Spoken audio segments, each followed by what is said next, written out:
And with hosts who look like you, live near you, and care about what you care about. 50,000 watts of truth right here in Southern California. KBLA Talk 1580. Listen live on your AM radio dial at 1580 or stream us live on our KBLA1580.com website or on our free KBLA 1580 app. Unapologetically progressive.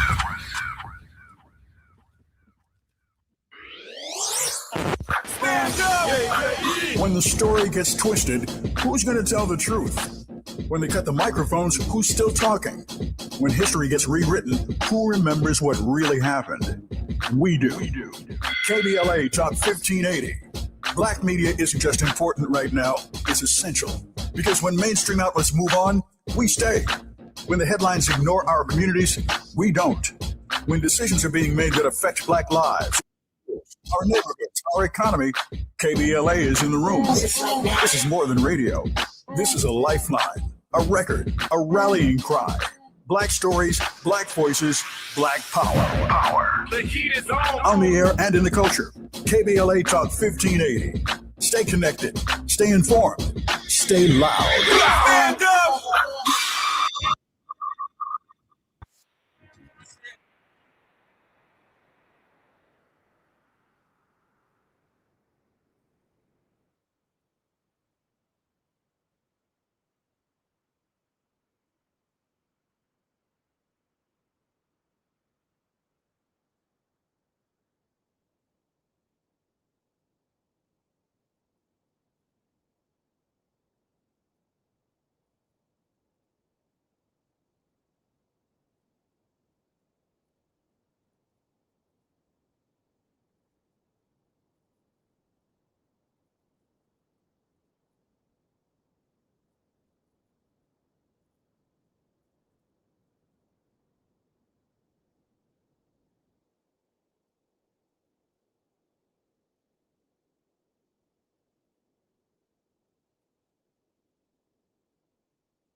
KBLA Talk 1580.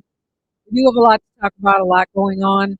You have 1 week until the final day to vote, the final day of voting. The election is June 2nd, and for everybody who's been DMing me, bugging me, et cetera, I got you. Keep your eyes on my social media. You know what I'm talking about. You know who you are. I'm going to leave it like that. Election, the final day to vote is June 2nd. We started early voting at the vote centers, which are in person over the weekend. Select vote centers. You can go to lavote.net to get, no, I think it's lavote.gov now. lavote.gov to get the center near you. You can use any vote center you want.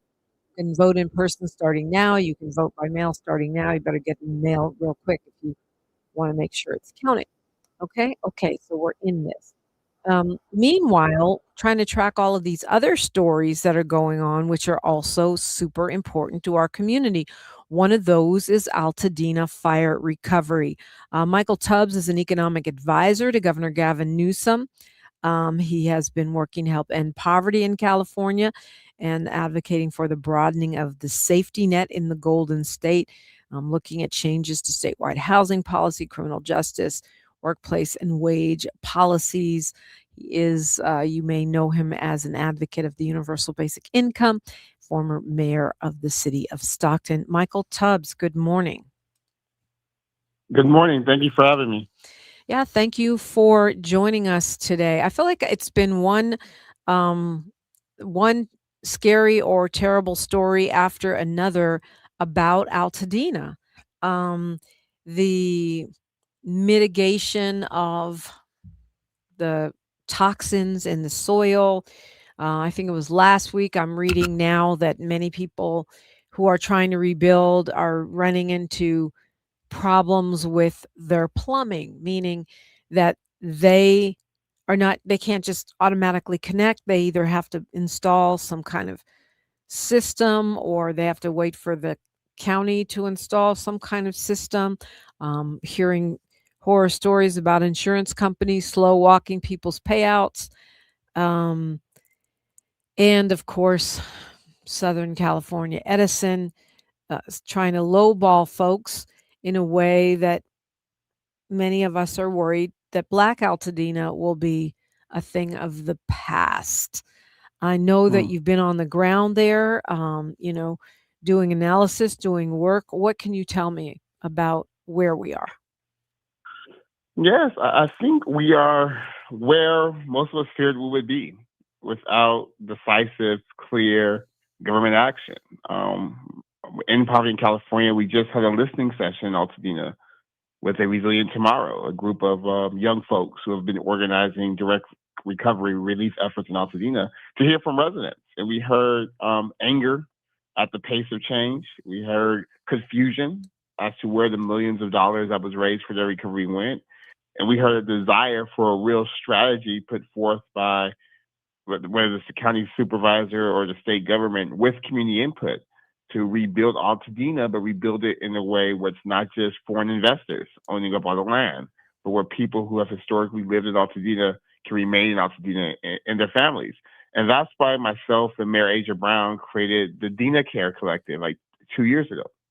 And we raised over $1 million to give direct cash to about 500 residents of Altadena because we had a fear that without sort of a coordinated response, without sort of a real urgency, and without a understanding of what Altadena means, not just to Black folks or people of color, but to the state of California, that we'll see some of the progress see the lack of progress. So long answer to say there's a lot of work still to be done.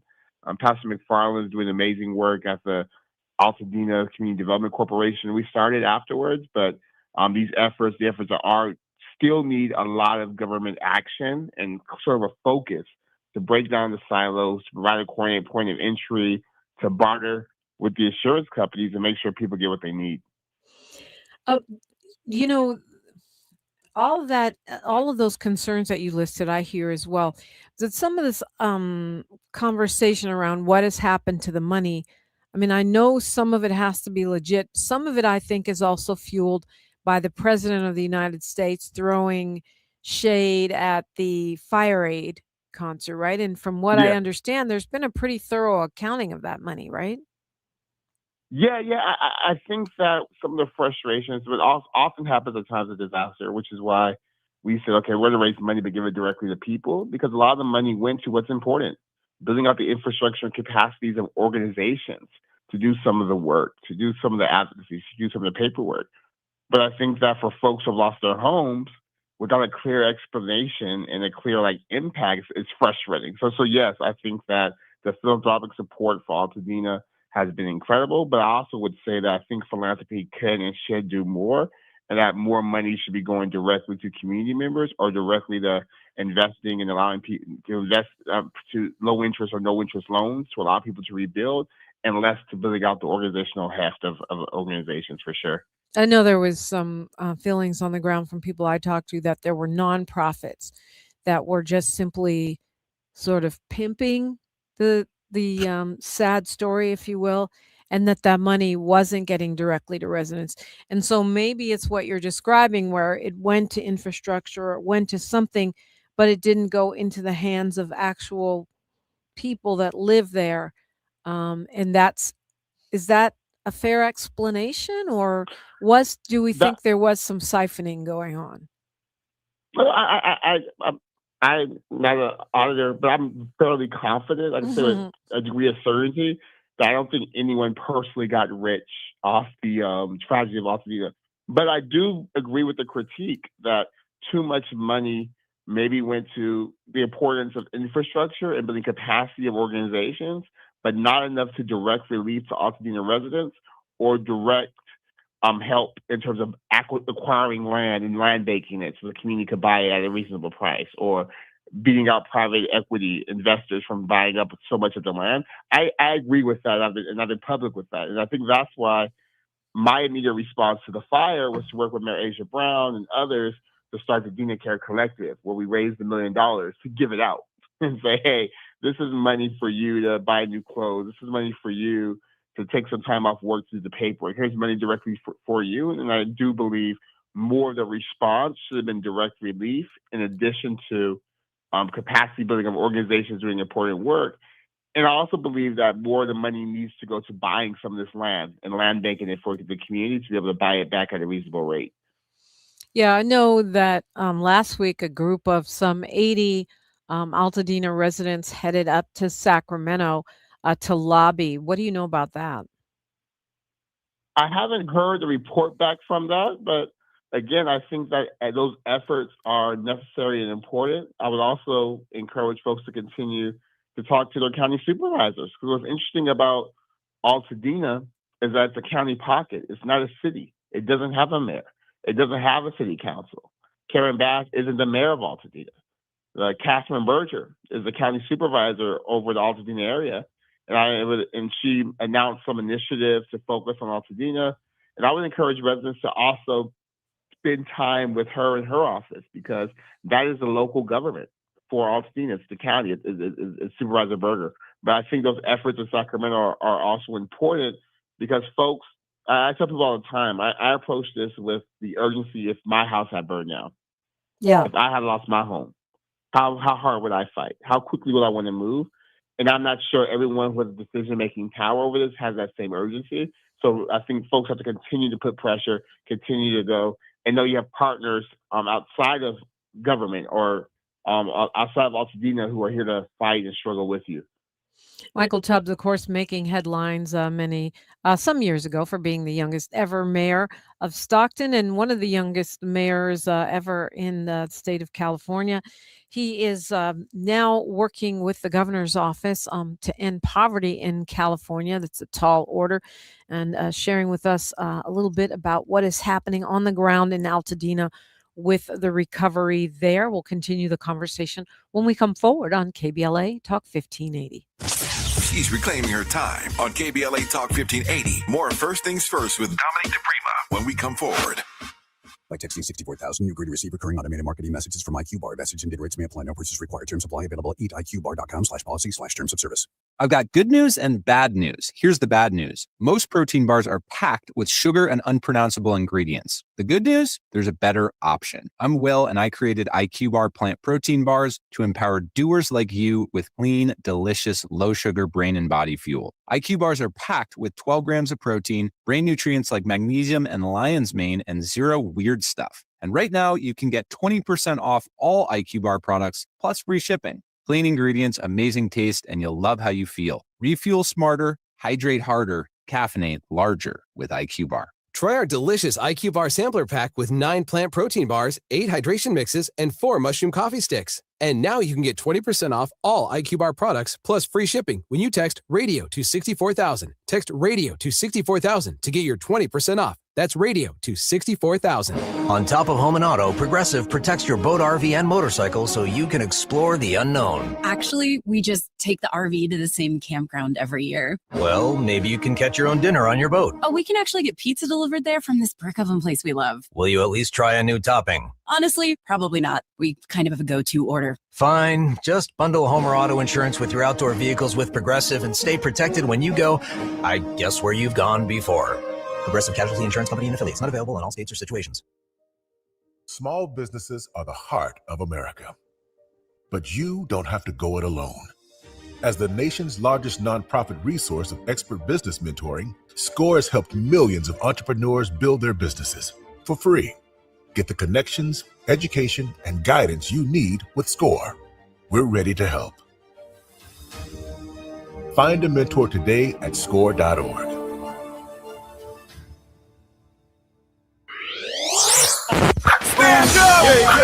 When the story gets twisted, who's going to tell the truth? When they cut the microphones, who's still talking? When history gets rewritten, who remembers what really happened? We do. KBLA Talk 1580. Black media isn't just important right now, it's essential. Because when mainstream outlets move on, we stay. When the headlines ignore our communities, we don't. When decisions are being made that affect Black lives in our schools, our neighborhoods, our economy, KBLA is in the room. This is more than radio. This is a lifeline, a record, a rallying cry. Black stories, Black voices, Black power. The heat is on. On the air and in the culture. KBLA Talk 1580. Stay connected. Stay informed. Stay loud. Stand up! The conversation continues right now with Dominic DePrima on First Things First. It does, and I'm so glad that you're here. We're talking with Michael Tubbs at this moment. He's over something called EPIC, Ending Poverty in California, for Governor Gavin Newsom's office. It's a tall order.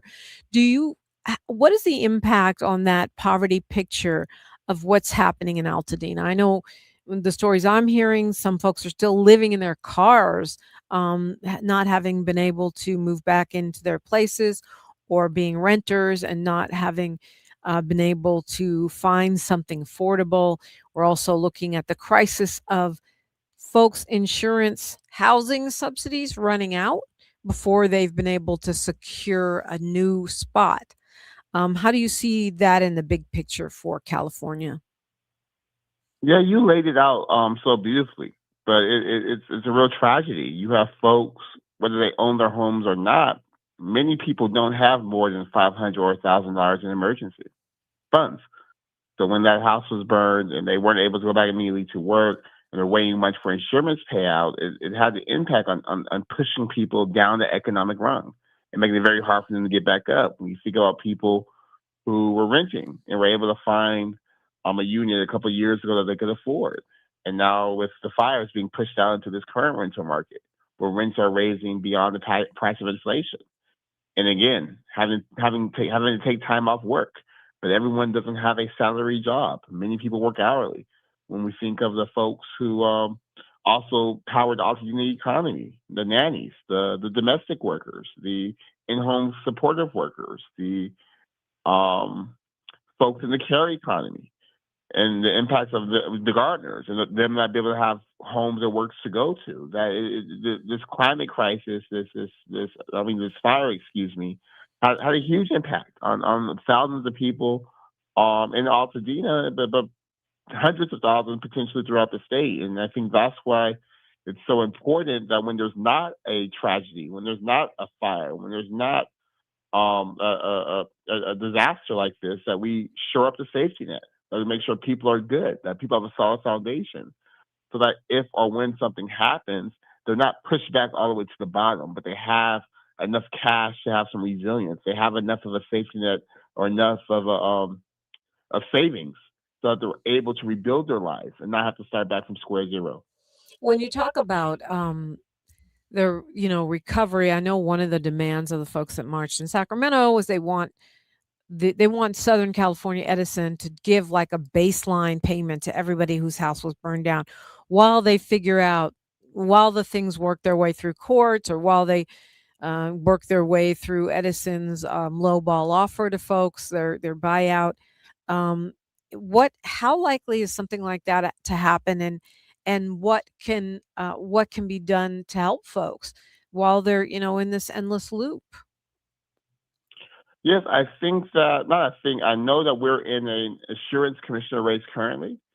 So I would encourage all the folks in Altadena, but all the folks throughout the state who want to make sure that everyone's held accountable, including utility companies, makes that part of their criterion. Like, what are you going to do to make sure those who are impacted by the failures of Southern California Edison are made whole? Particularly those around the Easton fires. I think that should be top of mind in this insurance commissioner race. Everyone should be on record, and for governor as well.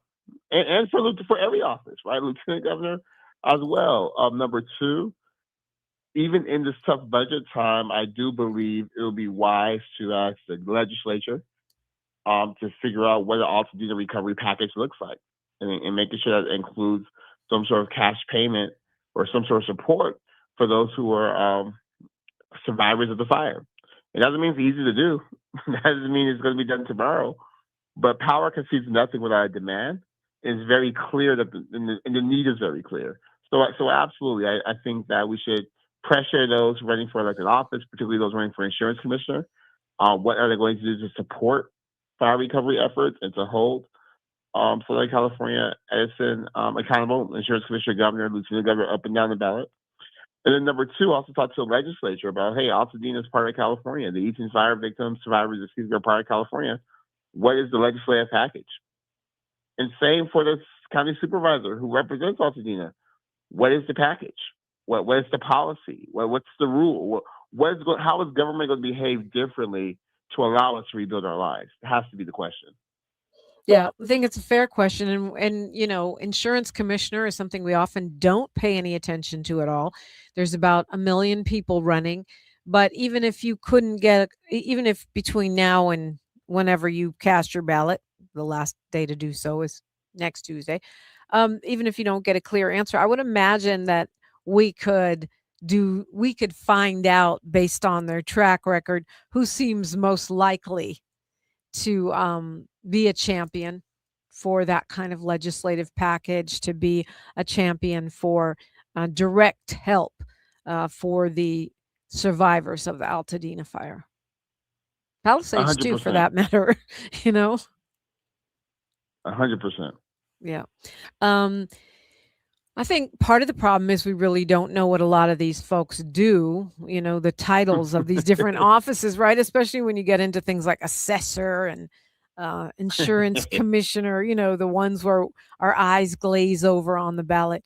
And there are quite a few folks running for things like insurance commissioner. Even you're running for lieutenant governor. There's quite a few people running for that spot as well.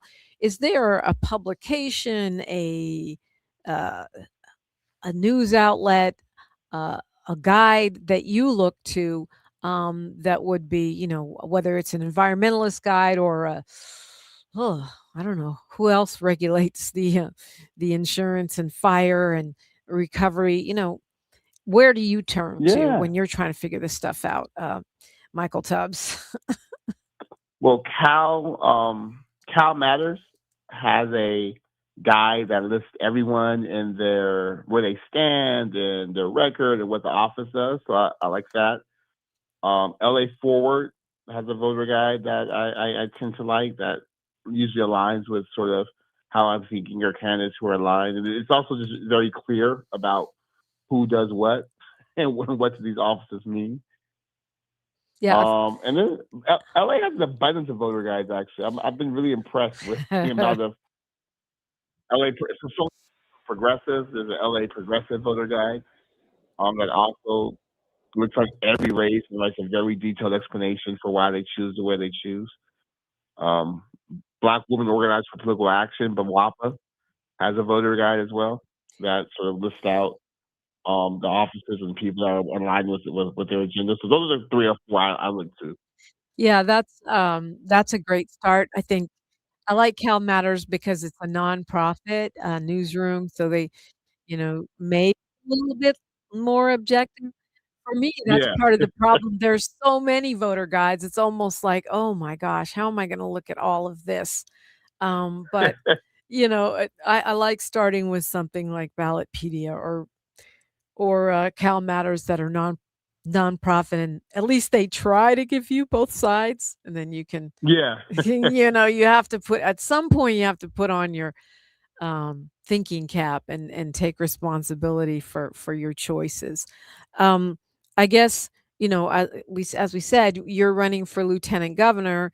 Do you think that that people should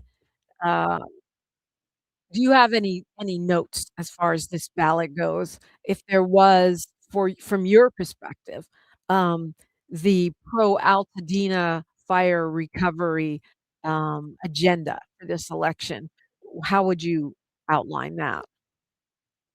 Yeah, I would say I think I've been very clear about where I stand on Altadena, salute to the governor.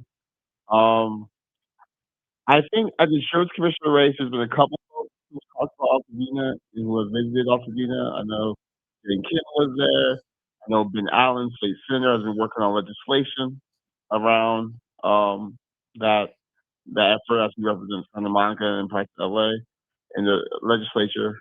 For governor, I know that Tom Steyer has been to Altadena and met with folks. I know Javier Becerra as well has.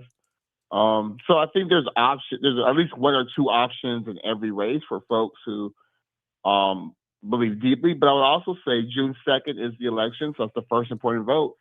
And then we have another bite of the apple in November, and it's going to be between two people in every race. So that would be the ultimate the time to put pressure on folks, because one or the other.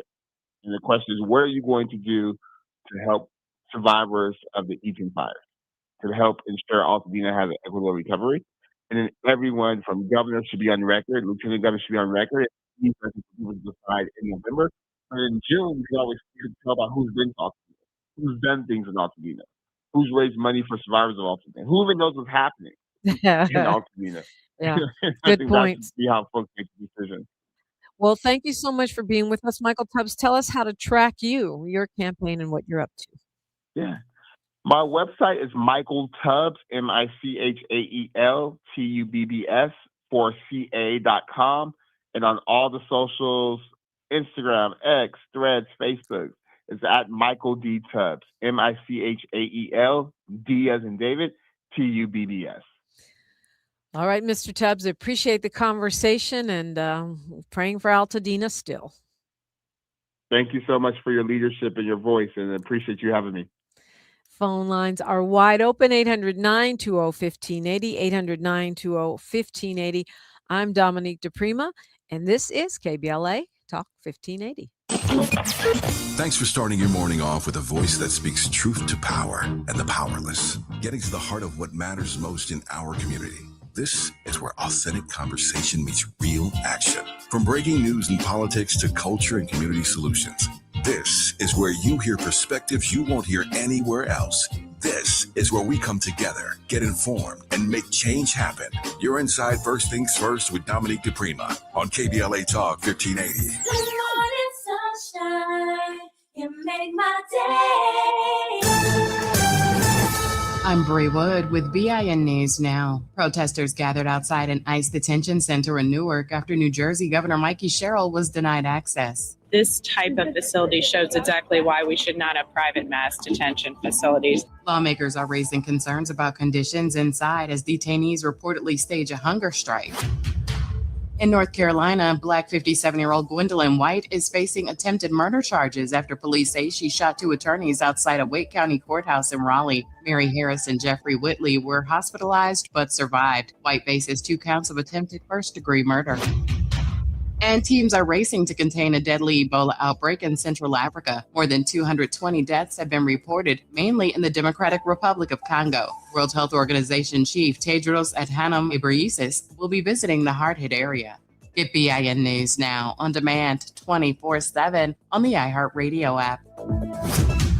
The Crohn's and Colitis Foundation has been at the forefront of inflammatory bowel disease research and care for over 50 years. Learn more about research, education, and support at Crohn'sColitisFoundation.org. This is the KBLA Sports Minute with Ray Richardson. Two different outcomes for LA's baseball teams on Memorial Day. The Dodgers got home runs from Shohei Ohtani and Will Smith in a 7-2 win at Cleveland. The teams meet up again tonight. After winning 8 straight, the Angels have lost 3 in a row. The Yankees beat the Angels 5-1. The Angels will try again tonight with the Yankees at Anaheim Stadium. Oklahoma City is only 1 win away from the NBA Finals. They beat Minnesota 128-126 to take a 3-1 lead in the Western Conference Finals. 40 points, 10 assists, and 9 rebounds for OKC guard Shai Gilgeous-Alexander, the NBA MVP. This young brother is fun to watch. His mid-range game is outstanding. Game 5 is Wednesday night in OKC. Game 4 in the Eastern Conference Finals is tonight in Indianapolis. Indiana has a 2-1 lead over New York. The LA Sparks are back in action tonight in the WNBA. They're at home against the Atlanta Dream. No debates, no speculation, just the info you need. That's your KBLA Sports Minute. I'm Ray Richardson on KBLA Talk 1580.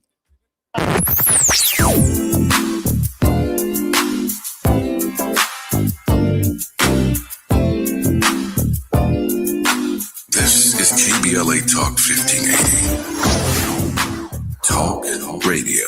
That's music to your ears. We're unapologetically progressive. KBLA Talk 1580. This is a special alert to all Americans who own a vehicle with less than 200,000 miles with an auto warranty about to expire or with no warranty coverage at all. Due to a decline in the economy, CarShield is announcing a low-cost month-to-month vehicle protection plan that is now available to the public to save any driver out-of-pocket expenses on future auto repairs. Call now to find out how you can pay almost nothing for covered auto repairs. Yes, you heard that correctly. Pay almost nothing for covered auto repairs. An open phone line has been established for all drivers to call for a free quick quote. Call 800-478-6430 now. Drivers who are covered will not have to pay for covered repairs again. This protection plan is at an all-time low. Additionally, drivers who activate this vehicle protection today will also receive free roadside assistance, free towing, and car rental options at no additional cost. Call us for your free quick quote today. 800-478-6430. That's 800-478-6430. What do you have to lose? Call 800-478-6430. Again, 800-478-6430. Let's be real. For too long, too many of our students have sat in overcrowded classrooms in underfunded public schools. But as head of the San Diego School Board, Richard Barrera changed that. Under Barrera's leadership, student literacy rose from the state average all the way to #1 among major urban school districts. Barrera led the way for smaller classrooms and for teachers to be paid what they're worth. Barrera funded more counselors and mental health services, and community schools that teach real-world skills for future jobs. A community organizer who became an education leader to fight for our kids. The only candidate for state superintendent of public instruction, Backed by the 310,000 classroom educators of the California Teachers Association. Vote Democrat Richard Barrera for state superintendent. Ad paid for by California Teachers Association Independent Expenditure Committee, not authorized by a candidate or committee controlled by a candidate. Are you still pouring gallons and gallons of water into a thirsty lawn that never seems to get enough water? LADWP has a special offer for a free water-saving front yard refresh available to eligible LADWP residential customers. LADWP handles all the work, including lawn removal, installing an efficient irrigation system, and planting beautiful California-friendly plants. Save water and lower your bill with a free front yard refresh. See if you qualify at LADWP.com/LEAP. That's LADWP.com/LEAP. Let me tell you something about Los Angeles. This city doesn't have small problems, so it damn sure doesn't need small, weak leadership. That's why I support Karen Bass. She walked into a system that was slow, broken, and reluctant to change. She cut through red tape and started moving people off the streets into housing.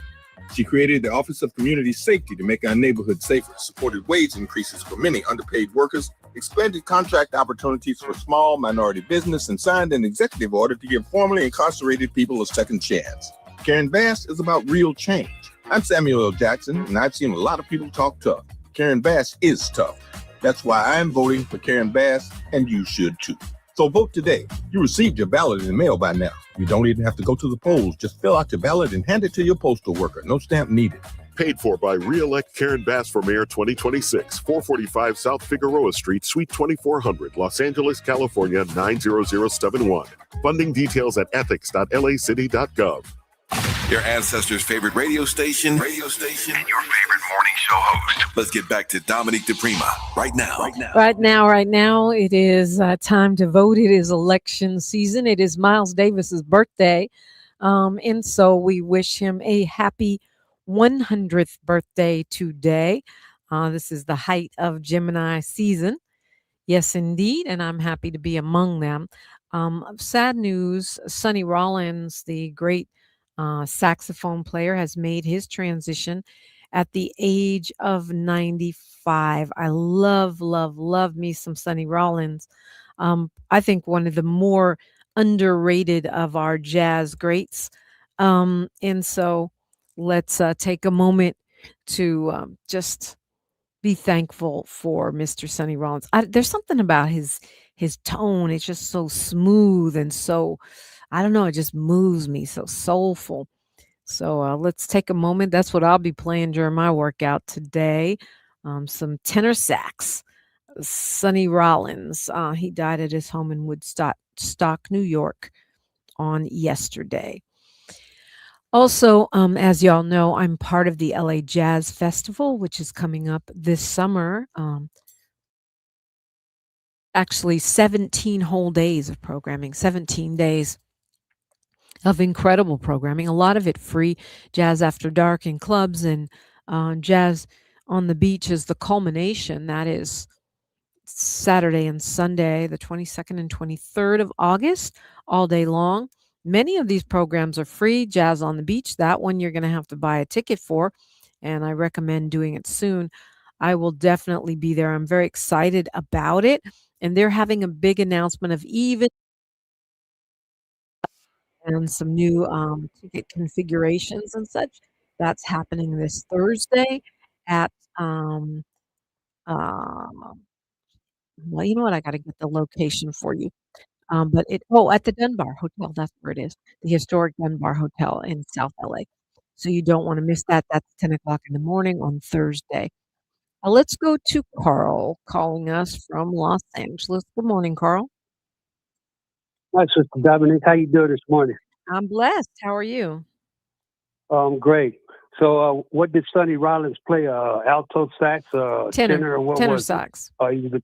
Oh, yeah, that tenor is hard, just like the alto, but that tenor, yeah, it's way out. But hey, yeah, I just was listening to your guest just a minute ago. Is he really concerned about poverty? I mean, do you think he could make something happen down here in Los Angeles? I mean, Los Angeles it seems to be in a little bit of state of poverty down here too. I mean, I heard the program that he was put together really for Altadena. Well, And, yeah, Michael Tubbs he works for the governor right now. He works for Gavin Newsom, and his portfolio is poverty throughout all of California. I was asking him specifically about Altadena because of the developments of late, and because I happen to know that he did a listening tour, I think it was last week in Altadena, wanted to see what he found. I figured someone coming out of the governor's office might be privy to more than what I would or you would. But Carl, I know that he's supposed to be working on poverty statewide, so it should include California. And you're right. I mean, Southern California, and you're right, it's tough times. I imagine because Michael Tubbs was such a champion of the universal basic income when he was mayor of Stockton, that he's looking at LA, not just Northern California, not just Altadena. Yeah, universal income. Yeah, that would be a great thing to get it down here in Los Angeles for those that really need it. I remember James Clyburn. You guys was talking about him, your boss, last weekend. His book that came out. Have you picked it up, Dominique? Have you Nope, researched not it or yet. anything? Nope, not yet. You know how many Okay, books I yeah. have in my house, Carl? Every person, every author that comes on this show, I try to read their book or at least a good part of it. So, unfortunately, Representative Clyburn might be a little further down the stack, but I will get to it. I'll get to it. Yeah, okay. I'll wait till you get it and you tell me a couple of chapters out of there, and I'll go from there because I was wondering, did I have to pick that book up? But hey, Senator Bradford. I mean, everybody keeps calling him Senator Bradford. He's not the senator no more, but I understand he's still trying to get that insurance position, keep it. But yeah, he's running still for trying insurance commissioner. But the thing is, when Yeah. you've been a senator or a mayor or a secretary of state or commerce or whatever, you keep the title your whole life. Like, we still call Obama President Obama. Some people want to say former president or president emeritus. But I mean, once a senator, kind of always a senator. That's how it works. Not, you know what I mean? So it's an honorific. It's a sign of respect based on the service that they've done, I think. Okay, well, I'll go with that then. I'll keep calling him former Senator I mean, because we yeah. could call Bradford assembly member, we could call him Mhm. council member, we could call him Yeah. task force, reparations task force member. But you're right, he's running for insurance commissioner, and he's getting a run for his money from someone named Jane Kim, who is seen as a progressive. I thought he made, when he was talking about the interaction between insurance and reparations. I found that very Right. fascinating, very relevant. The fact that there's supposed to be a registry, sort of a present, an Easter egg that Senator Tom Hayden left for us that he could follow up on in terms of accountability around reparations. I found that very interesting and relevant. Hey, Dominic, tell me about the Black Caucus, the Congression Black Caucus. Boy, you got so many questions today, Carl. Yeah, this will be the last one. Pretty Yeah, I was soon just you got to trying have figure to it out. host your own show. You talking about the CBC, or are you talking about the California Legislative Black Caucus? Well, it's the Caucus of Ghana and the host of Global Reparation Justice. Okay. Well, I'll just give you the Cliff's notes on both of those because it's not clear what you mean. The California Legislative Black Caucus is all of the Black lawmakers in California at the state level. So it's going to be assembly members and it's going to be senators that function on the state level. They were and are working on reparations. They had that historic fill where they didn't bring some bills of Bradford's to the floor. That's what some folks are still stuck on. And it was a terrible thing. There are many of them who have put forth reparations legislation since then, some of it quite good, a couple things signed, most of it rejected by the governor. So you may be referencing that. And I think that people who are still who haven't addressed the work that's been done since then or evaluated who is serving the Black community, serving the community broadly, are doing a disservice to the community and to Black people by just name calling, finger pointing, and not putting their head down and getting some actual stuff done. That's my opinion. When you're talking about the CBC, when you're talking about the Congressional Black Caucus, now you're talking about all the members of our federal government who are legislators. So that means either Congress people or senators that serve nationally who have their own caucus, the Congressional Black Caucus, and they generally have a conference every year. They are supposed to be advocating for the interest of Black constituents.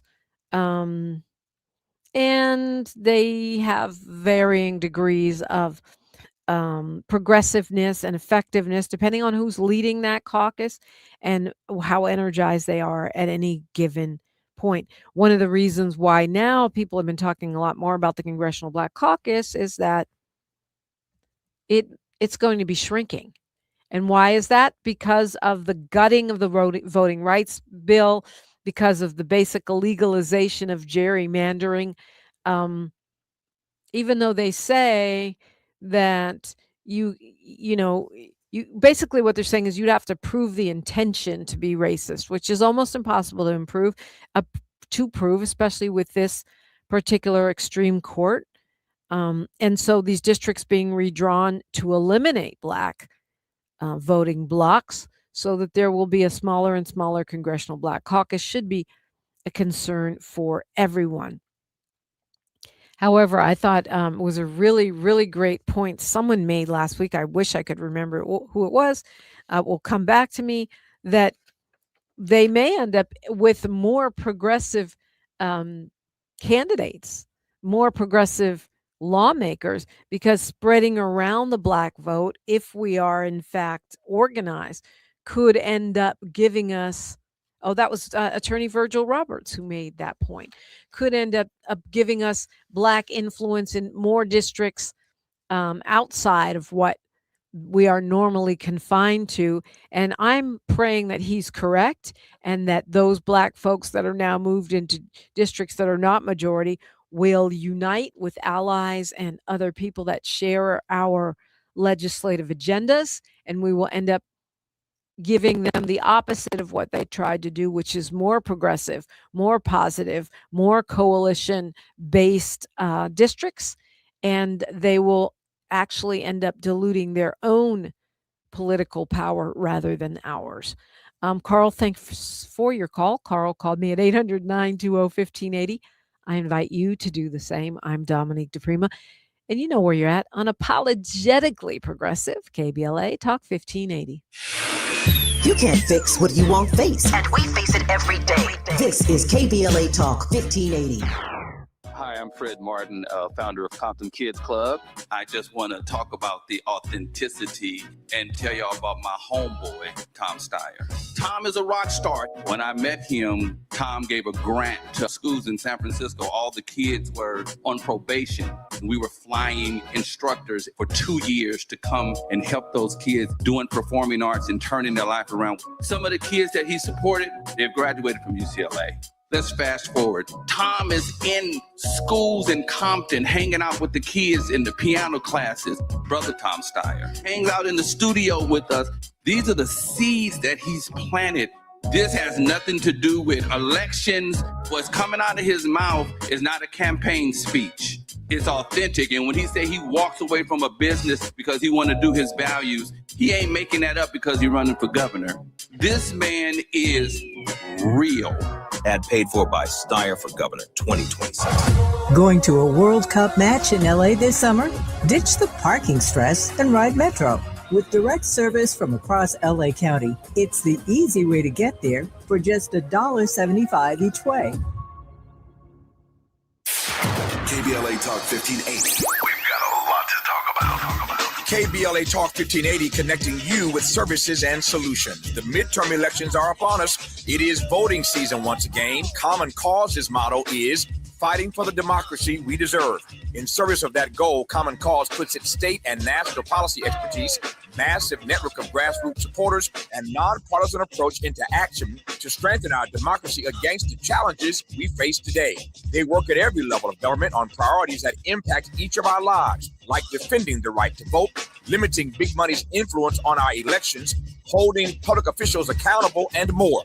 Common Cause is a nonpartisan grassroots organization dedicated to upholding the core values of American democracy.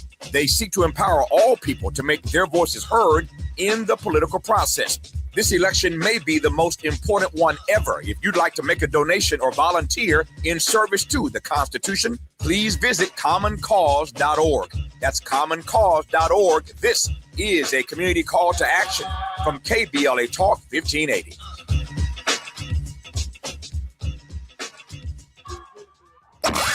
At KBLA Talk 1580, we do more than just talk.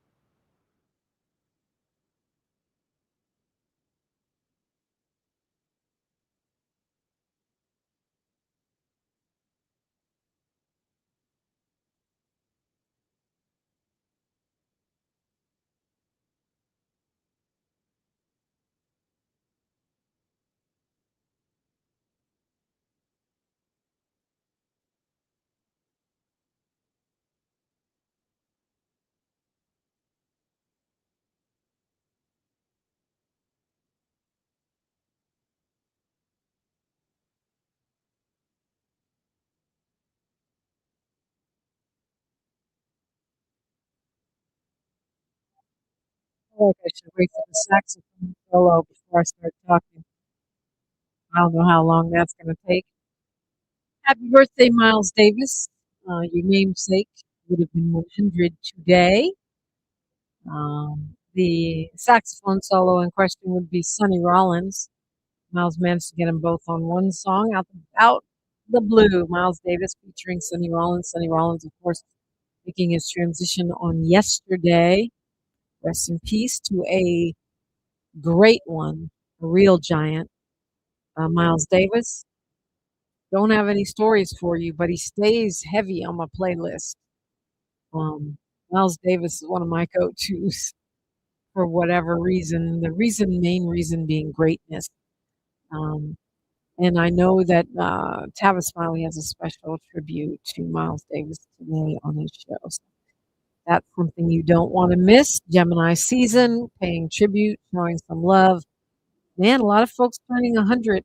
Well, they would be if they were with us this year. Miles Davis among them. So Pope Leo apologized for the Catholic institution's role in legitimizing slavery. What they call the Holy See, which is the Vatican government. Whatever they did to make slavery more palatable to the world. And then for failing to condemn slavery for centuries, the Pope said it is, quote, a wound in Christian memory. So some other popes have apologized for Christianity's involvement in the transatlantic slave trade, but no pope has ever apologized for the role that past popes, and specifically the Vatican, played in giving these European sovereigns and authorities, giving them the go-ahead to enslave people they called infidels. In other words, people who weren't Catholic. This is the first U.S.-born pope, and he has got some enslaved persons in his family tree. He also has slave owners in his family tree, like many Americans. I say the enslaved and the slavers are battling it out in our DNA, many Black Americans and others. He included that apology in something called the Magnifica Humanitas, the Magnificent Humanity, which was released on yesterday. And I think it's very significant, especially coming after the UN declaration that slavery was the gravest crime against humanity. Now, I know there are lots of people who say we don't want any apologies, we just want cash. And I get that. I'll take the cash also, and the land, and the policy changes, real reparation.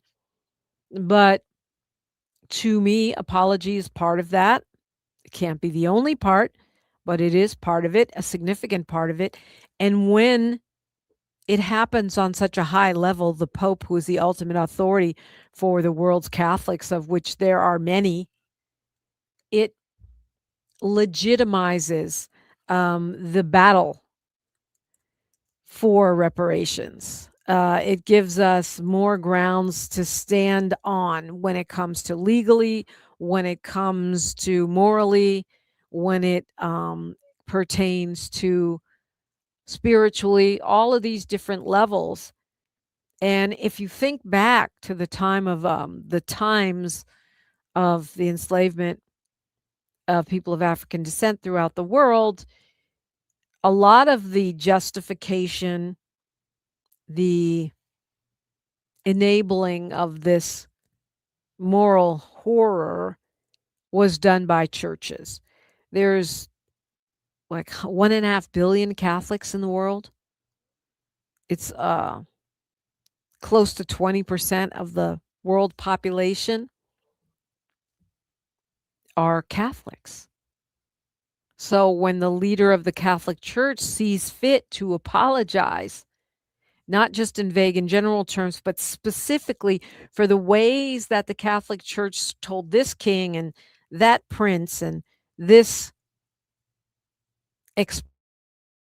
explorer that it was okay to enslave people who didn't have the same faith that you had, or you didn't understand their faith.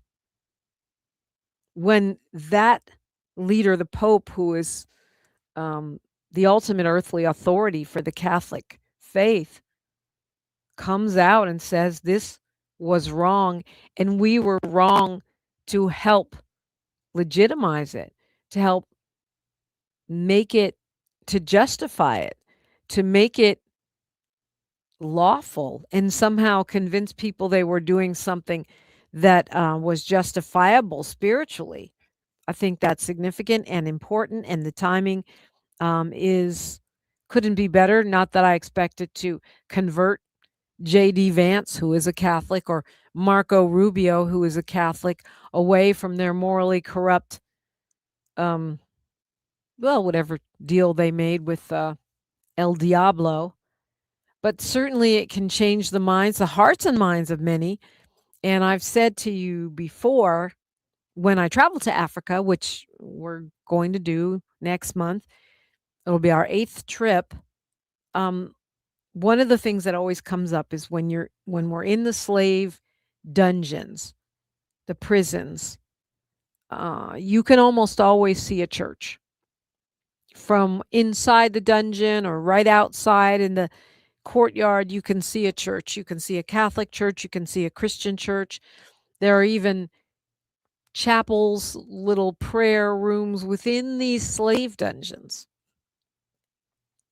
And one of the things that we have to reconcile, heal, repair, is the relationship between the church and the historically enslaved persons.